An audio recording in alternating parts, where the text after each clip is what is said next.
নমো নমঃ। আপনারা আগের ভিডিও থেকে জেনেছেন মহর্ষি মনুর মনুসংহিতা অনুযায়ী বিবাহ ৮ প্রকার। এই ৮ প্রকার বিবাহের মধ্যে একটি অন্যতম বিবাহ হল ব্রাহ্ম বিবাহ। চলুন আজ আমরা জেনে নিই এই ব্রাহ্ম বিবাহ সম্পর্কে। এই ব্রাহ্ম বিবাহ বিধায়ক একটি সহজ শ্লোক রয়েছে।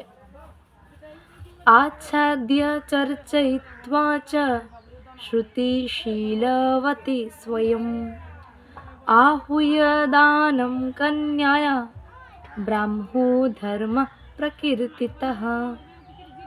এই শ্লোকটির অর্থ হল শাস্ত্রজ্ঞান সম্পন্ন ও চরিত্রবান পাত্রকে কন্যাপক্ষীয়রা সর্বদাই স্বয়ং আহ্বান করেন।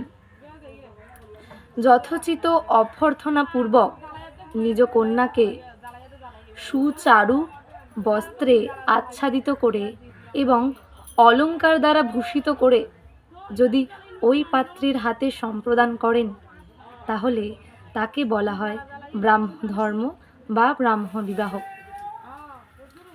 এর পরের ভিডিওতে অন্যান্য বিবাহ সম্পর্কে জানতে আমাদের চ্যানেলটিকে সাবস্ক্রাইব করুন, লাইক এবং কমেন্ট করুন। ধন্যবাদ।